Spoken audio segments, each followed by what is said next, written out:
नमस्कार, मैं हूं रत्ना और आप देख रहे हैं सी न्यूज भारत। आए रुक करते इस खबर की ओर। यूपी के चंदौली जिले में हुए सड़क हादसे ने पूरे इलाके को शोक में डुबो दिया। मृतक पंकज कुमार के परिवार से मिलने के लिए पार्टी पी के राष्ट्रीय अध्यक्ष प्रेमचंद प्रजापति और पूर्व वित्त मंत्री डॉक्टर महेश चंद्र प्रजापति उनके घर पहुंचे और परिवार को न्याय और मदद दिलाने का भरोसा दिलाया। चंदौली जिले के नेगुरा के फुटिया के पास हुए सड़क हादसे में पंकज कुमार की मौत हो गई। हादसे के बाद पार्टी पी के माननीय राष्ट्रीय अध्यक्ष प्रेमचंद प्रजापति और पूर्व वित्त मंत्री डॉक्टर महेश चंद्र प्रजापति पीड़ित परिवार से मिलने उनके आवास दूधे बड़के गांव पहुंचे। नेताओं ने परिवार के प्रति शोक व्यक्त करते हुए उनके दुख में शामिल होने की बात कही। इस अवसर पर उन्होंने प्रशासन से अपील की है कि मृतक के परिवार को उचित आर्थिक मुआवजा और हर तरह की सहायता उपलब्ध कराई जाए। दोनों नेताओं ने स्पष्ट कहा कि पंकज कुमार के परिवार को न्याय दिलाने के लिए पार्टी हर संभव प्रयास करेगी और उनके साथ खड़ी रहेगी। आप अपना नाम और परिचय बताइए। रविंद्र कुमार प्रजापति, ग्राम दूधे, पोस्ट बबरी, जिला चंदौली के निवासी हूँ। पता लगा है 3 दिन पहले आपके यहाँ कोई घटना घटा था, क्या है पूरा मामला? पूरा मामला सर ये है कि मेरा बेटा जो है चंदौली में रहता था, वो जो है एग्ज़ाम देने के लिए बिहार जाने वाला था। वो जो है उसका शनिवार को शुक्रवार को लगभग रात में 9 साढ़े 9 बजे के लगभग जो है उसका एक्सीडेंट हो गया और हमको 11:30 बजे जो है एसपी के द्वारा जो है ये सूचना मिली।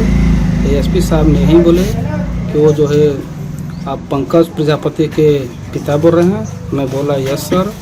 तो बोले कि आपके बच्चे का एक्सीडेंट हो गया। तो मैं पूछा किस हॉस्पिटल में है सर? तो बोले कि ऑन द स्पॉट एक्सपायर है। मैं इसे मर्चरी में जो है अस्पताल में क्या नाम है कमलापति हॉस्पिटल में रखा हूँ। तो मैं बोला कि अभी मैं सर आऊँ। तो आपस में दोनों लोग जो भी बात कर रहे हैं कहीं कि नहीं इनको जो है सुबह बुलाइए।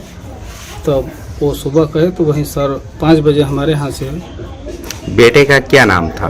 बेटे का नाम सर पंकज प्रजापति है। बेटा का उम्र क्या था? बेटे का उम्र लगभग में सर 23-24 साल का था। जब प्रशासन आपको अवगत कराया और 36-40 घंटे हो गए, तब तक अभी तक प्रशासन से आपका क्या उम्मीद है? आपके कुछ नहीं सर, कोई सूचना ही नहीं मिली। मैं सारा मुकदमा दर्ज किया, सारा चीज़ किया। वो लोग जो है बस यही हमको मिट्टी जो है वहाँ से 2:30 बजे के लगभग जो है वो भी बहुत प्रशासन के प्रेशर के साथ जो है 2:30 बजे तक मिट्टी मिली। मैं उसका जो है परवाह करने के बाद 12:30। अब आप प्रशासन से क्या उम्मीद चाहते हैं? अब प्रशासन से उम्मीद यही चाहते हैं कि हमारी जो है कुछ सहायता मदद इसकी छानबीन करे कि कौन था, कौन गाड़ी है, उसका खोज करे और उसको जो है कुछ दंडित का जो भी है नियम धारा लागू उस पर लगाया जाए। सर, आप पूर्व वित्त मंत्री हैं। सर, यहाँ पे आप दूधे ग्राम सभा में आए हैं, यहाँ पे किस कार्य के लिए आए थे? देखिए, मैं आज 2 दिन से चंदौली में हूँ। क्योंकि हमारा कार्यक्रम लगा हुआ था बिहार और मैं उधर से कार्यक्रम करके वापस लौटा तो चंदौली में समीक्षा बैठक थी कई जगह। तो मैं समीक्षा बैठक करने के बाद आज मुझे सूचना मिली सुबह में कि दूधे ग्राम सभा में पंकज प्रजापति की सड़क दुर्घटना में मृत्यु हो गई।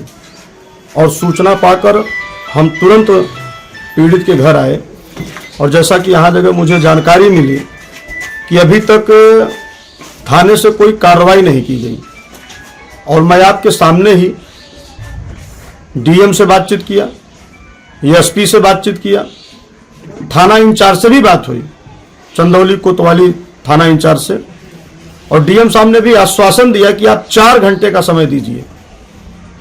4 घंटे में किस गाड़ी ने धक्का मारा, कैसे बच्चे की मृत्यु हुई, सारी रिपोर्ट 4 घंटे में आपको मिल जाएगी।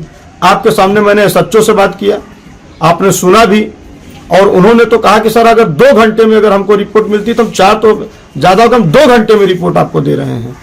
तो दूध का दूध पानी का पानी हो जाएगी कि कैसे ये घटना घटी और उस पर जो भी वैधानिक कार्रवाई होगी जिसने ये धक्का मारा है उसके ऊपर वैधानिक कार्रवाई होकर उसको जेल भेजने का जो है शासन द्वारा जैसा भी होगा वो हमको शाम तक रिपोर्ट मिल जाएगी।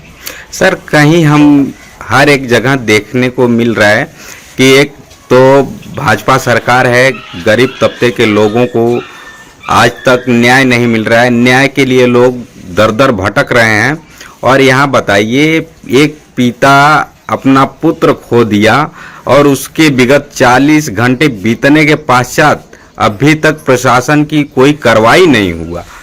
देखिए यही मेरी लड़ाई है। मैं भाजपा सरकार से क्यों हटा, यही कारण था।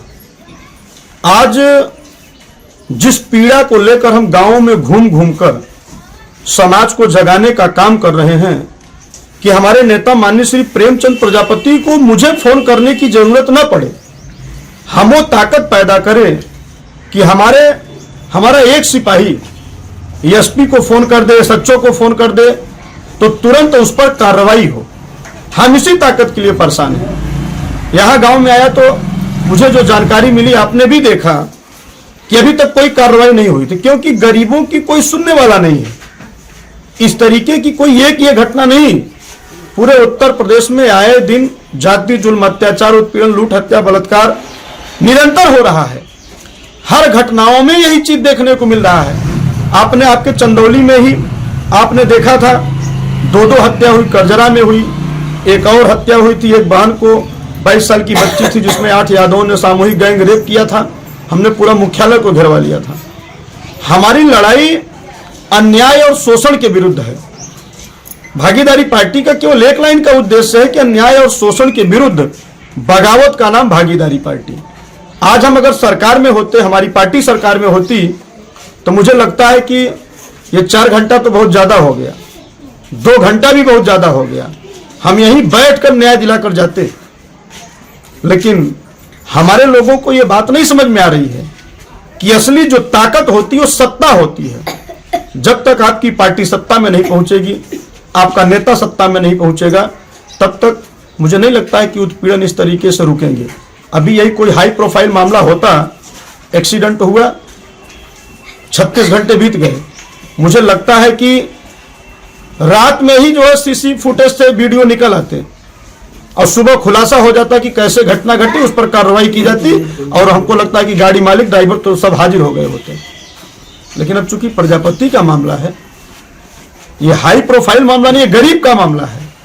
बताओ, 22 साल का बच्चा है, अभी वो पढ़ रहा है, और एक नहीं 2 बच्चे इसमें। एक तो पंकज प्रजापति, तो जैसा कि सूचना मिली कि ऑन स्पॉट मौके पर ही उसकी मृत्यु हो गई। दूसरा बच्चा ट्रॉमा सेंटर में एडमिट हुआ, सुना है कि कल रात में उसका भी निधन हो गया। लेकिन चूंकि ये गरीब का मामला है, ये अति पिछड़ों का मामला है, तो इसलिए इस मामले में थोड़ा सा समय लग रहा है। लेकिन आपने देखा, ये मामला मेरे संज्ञान में आया, मैं पीड़ित के घर आया और आपके सामने की सारी चीजें हैं कि 4 घंटे का मोहलत मिला है और 4 घंटे में सब वारा न्यारा हो जाएगा। अगर नहीं होता है तो मैं पीड़ित परिवार से कहकर जा रहा हूं कि 4 घंटे के बाद मुझसे संपर्क करेंगे। फिर मैं डीएम से बात करूंगा, एसपी से बात करूंगा कि आखिर अभी तक इस पर क्या हुआ। अब मुझे विश्वास है कि कार्रवाई इस पर होगी और अच्छी तरीके से कार्रवाई होगी, क्योंकि सारे अधिकारियों के हाथ पांव बिल्कुल एकदम टाइट हो गए हैं। सर, आप इस वक्त बड़के गांव बबरी क्षेत्र में आप उपस्थित हुए हैं। आपका यहां आने का मुख्य कारण और उद्देश्य क्या था? देखिए, आज मैं कई दिनों से क्षेत्र भ्रमण कार्यक्रम में व्यस्त था और इस गांव से, बड़ा गांव दूधेपुर, इस गांव से मेरा बहुत पुराना नाता है और मैं इस गांव में आज पहली बार नहीं आया हूं। मुझे लग रहा है कि 10वां बार आया हूँ। यहाँ प्रधान जी थे बसंतु प्रजापति जी, जो अब नहीं रहे, तब से मेरा आना जाना है। यहाँ कई साथी हमारे हैं, तो हमको जैसे पता चला कि इस तरह की घटना हुई है, रविंदर जी के पुत्र जो है पंकज प्रजापति जी का एक्सीडेंट में निधन हो गया, तो हम यहाँ जगह आए और अभी आपके सामने ही यहाँ डीएम, एसपी और थानाध्यक्ष से वार्तालाप हुआ और यहाँ चंदौली के जो जिलाधिकारी हैं वो अच्छी तरह जानते हैं कि ये भागीदारी पार्टी का राष्ट्रीय अध्यक्ष, अगर इनके लोगों के साथ अन्याय होगा तो इनकी सेना जो है तुरंत जिला मुख्यालय पे चढ़ जाती है। पीछे एक हत्याकांड जो हुआ था तो आपने देखा था कि मैंने पूरे जिला मुख्यालय को घेर लिया था भागीदारी पार्टी की सेना को लेकर। तो यहाँ के अधिकारियों को भी पता है कि अगर पीड़ित परिवार को न्याय नहीं मिला तो भागीदारी पार्टी की सेना है, लोग मुख्यालय पे चढ़ाएंगे। और उसका भी आपने एक्शन आपके सामने ही है। आपने देखा कि डीएम साहब के यहाँ से फ़ोन, एसपी साहब के यहाँ से फ़ोन, थाने से फ़ोन। तो रविंदर भाई को भाई हम ये आश्वासन देकर जा रहे हैं कि 4 घंटे का उन्होंने समय मांगा है। अब कार्रवाई नहीं हुई तो चंदौली और प्रयागराज में ज़्यादा दूरी नहीं है, हम यहाँ तुरंत मुख्यालय को घेर लेंगे। तो लेकिन थोड़ा सा है कि भाई जो हमारे अनुज डॉक्टर महेश चंद्रा जी ने कहा कि भाई हमारे लोगों को संगठन की बात कहा उन्होंने बिल्कुल ठीक कहा कि ये जो हम मूवमेंट चला रहे हैं, जो भागीदारी की आवाज़ पूरे देश और प्रदेश में बुलंद हो रही है, वो इसीलिए हो रहा है कि हमारे लोग संगठित हों, अपने हक और अधिकार को समझें। अगर किसी भी व्यक्ति के साथ जाति जुल्म अत्याचार होता है तो भारी संख्या में लोग इकट्ठा हो जाएं, जिससे पीड़ित परिवार को न्याय मिल सके। ये आंदोलन मेरा चलाने का यही मकसद है। सर, यहाँ पे एक पिता अपने पुत्र से खो देने के कारण आज पिता का उठना चलना हर एक संभव दुश्वार हो चुका है। क्या पिता को न्याय मिलने का उम्मीद जगा है अभी तक कि नहीं? देखिए, अभी जैसे हम यहाँ पहुँचे तो रविंदर भाई की जो मैंने हालत देखा, कभी 1 महीने पहले इनका भी एक्सीडेंट हुआ था, इनका हाथ फ्रैक्चर है। फिर इनके साथ एक दूसरी घटना हो गई कि भाई जवान पुत्र जो है, और जिसकी अभी शायद 2023 में यहाँ के स्थानीय और परिवार के लोगों ने बताया कि शादी किए थे, बहू भी है। और इस तरह की घटनाएं किसी के साथ हो सकती हैं। भाई सड़क पे व्यक्ति चल रहा है और रात में आजकल देख रहे हो, इसीलिए हम भागीदारी पार्टी ने एक मूवमेंट छेड़ा है कि जिस दिन हम सरकार में शामिल होंगे उस दिन उत्तर प्रदेश से शराब बंद करवा देंगे। देखो हो क्या रहा है, जिस गाड़ी ने अभी एक्सीडेंट करके भागा है, हो सकता है कोई शराब पिया हो। शराब पीने से अब कोई वैसी अगर घटना हुई होती तो गाड़ी वाला रुकता, भागने के बजाय मदद करता, ले जाता, अस्पताल में भर्ती कराता, लेकिन ऐसा नहीं किया उसने, तो भागा यहाँ से। तो ये हो सकता है कि भाई वो भी शराब पी रखा हो।